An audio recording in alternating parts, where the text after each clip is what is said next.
Maximize your potential and focus on your performance. Look into your future and power up your purpose. Power people, let's change our mindset, people. Let's empower people to see all their potential when they power up and make your official. Maximize your performance and focus on your potential. Look into your future and power up your purpose. Welcome to the Power Up Show. Maximize your potential, where innovation meets transformation, and you have one goal. And what's that, Cheryl? That is to power up. So welcome to the show today, guys. I'm your host, Cheryl, and I'm Eric, your host, Eric.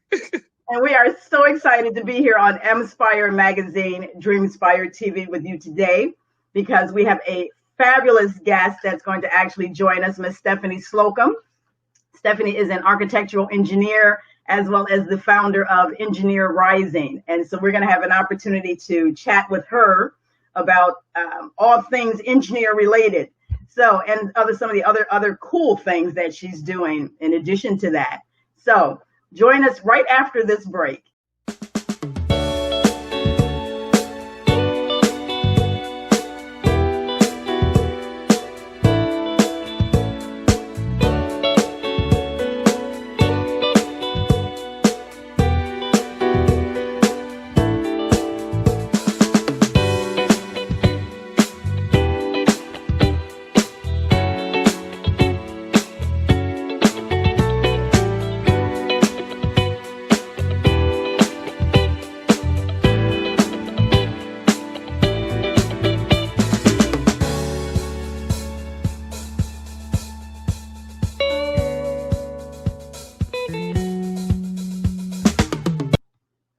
Welcome back to Power Up, Maximize Your Potential with Cheryl and Eric. We are so excited to have Miss Stephanie Slocum with us, the founder of Engineers Rising. Stephanie is also the author of She Engineers, Outsmart Bias, Unlock Your Potential, and Live the Engineering Career of Your Dreams. She was also the recipient of the 2020 Women of Technology Award. She has a program called Fearless, which is a one-of-its-kind virtual mentoring program in leadership development. She's also on various nonprofit engineering organizations, one being the American Society of Civil Engineers. She has also spoken at the 2019 National Society of Women Engineers Conference and the Women in Transportation Summit. So we are very excited to have Stephanie on. And Eric, we talked in the past about the importance of relationships. Yeah, it's so important. Yes, and Stephanie and I actually virtually met because of a relationship. We both are affiliated with an organization called Empowering Women in Industry. And so I'm excited that she accepted our invitation to actually be on the show today. So I am going to invite Miss Stephanie in. Hello, how are you? Hey there. Thankful to be here. Thanks for having me. We're so excited. Stephanie, I was just sharing with Eric how you and I actually came about because we spent a segment, Eric and I, speaking about relationship building. Oh yeah, building. Yeah, how long do you have to talk about relationship building? Even for introverts like me, this is one of the things I completely sucked at early in my career because I thought engineering, technical fields, it only mattered how well you did your technical job until I learned otherwise. So I'm so grateful that we got to connect that way, and I'm excited for our discussion today. Absolutely. Well, we're going to go ahead and ask you to just kind of tell us about you. Tell us about how you got into engineering. I know your husband's also an engineer, so I'm sure this is some very entertaining stories. Yeah, exciting. Everyone wants to come over to our house because of the exciting dinner table conversations when you have two adults in the house. And then we also have 3 children, so we'll add that to the mix.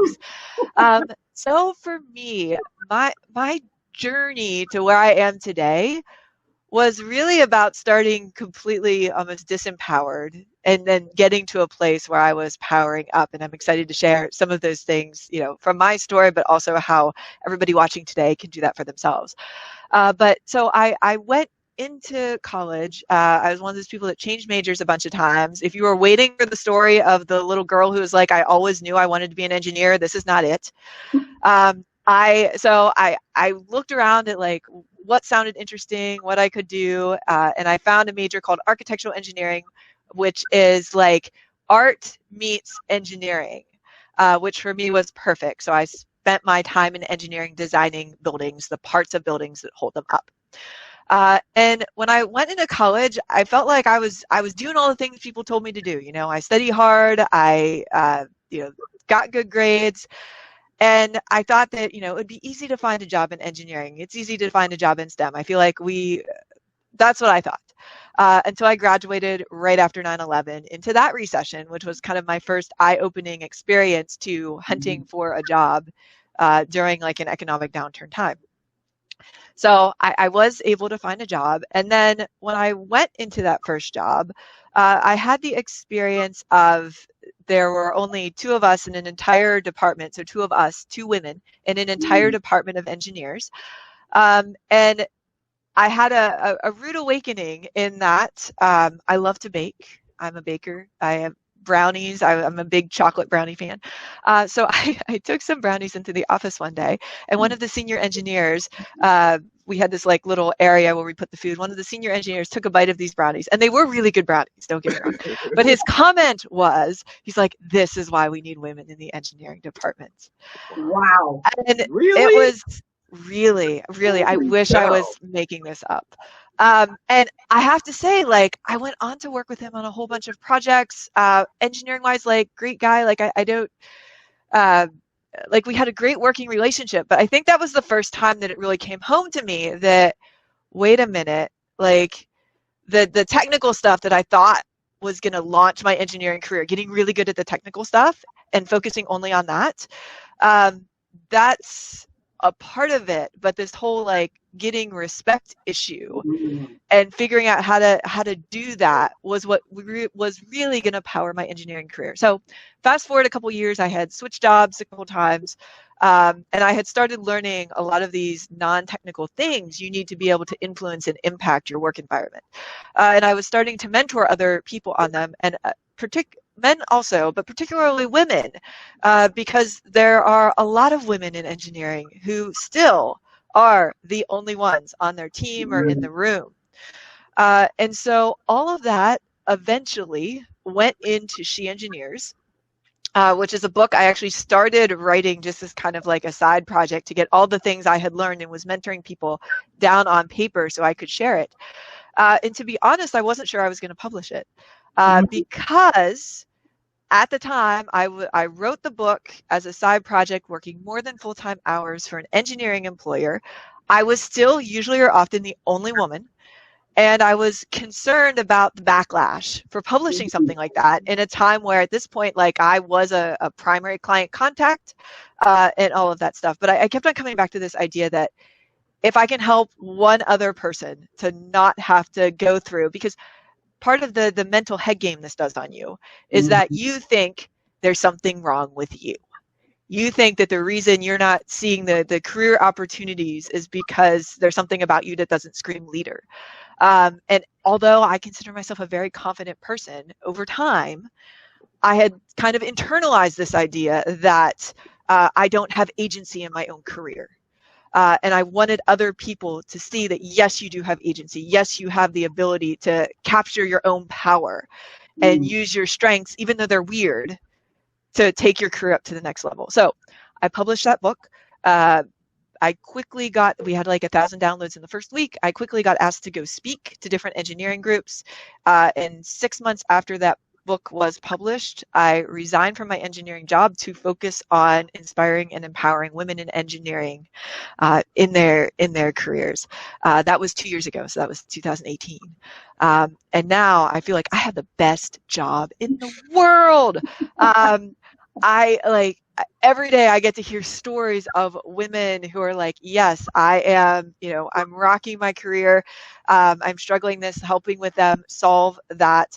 And I tell people my expertise is helping that, especially the woman that's the only one in the room, get unstuck from where she is in her career so that she can bust through the ceiling, bust through the walls that still very much exist. And we can have a whole nother conversation about denial of the industry in general, about do those exist, that still exist and are getting in her way. Wow. Wow, that is so interesting. I mean, I can tell on the excitement on your voice just by how you transition your career into doing something that you love, that you're passionate about, that you're making an impact. I'm curious, based on the people that you've mentored and without revealing too much that's in your book, because it looks really interesting. What are the common challenges that you hear from women in the engineering industry? Okay, so one of the symptoms of the common challenges is this idea that I am not heard. So I'm sitting in a meeting and I have an idea and I start to talk and I get cut off. Same meeting, I start to say an idea and everyone kind of just like ignores the idea, goes to the next person. Somebody else in the room brings it up, usually a guy, and now all of a sudden it's a great idea. I'm having trouble getting actionable feedback other than I'm too much or too direct. We seem to have moved away from using the term bossy. I credit Sheryl Sandberg and Lean In with doing that. But we've replaced that word with other things, you're too much and too direct and all of that. One of the biggest challenges reported across the board is not getting the technical challenges that some of their peers are. So that when you're on a team and there are very technical tasks, there are less technical tasks, presentations, notes, documentation, that sort of thing. And we find that the women really have to, if you don't push for it, you will get stuck in this kind of that non-technical role. When you dive into what is actually, so those are the symptoms, when you dive into actually what is going on, a lot of this comes around to getting your kind of mindset inner game on in terms of confidence levels, finding ways to build your professional confidence, making sure you have that support system and going out and finding your own personal board of directors, that sort of thing, because in a lot of cases, like the women don't have the support they need to thrive in their careers. And between that and thinking that there's something wrong with you, it can really do a number on confidence, which seems to be kind of the foundational issue here, which when I say that doesn't make a lot of sense at first, right? Because for these women to make it through an engineering, right, just the degree itself, when you sit in your first class and your professor's like, look to the left, look to the right, two of these people aren't going to be here. One of the three of you is still going to be in this class at the end of the semester. These are not women that start out in their careers lacking confidence. But then the work culture, and that's not to say all engineering companies have bad work cultures. I don't want to give that.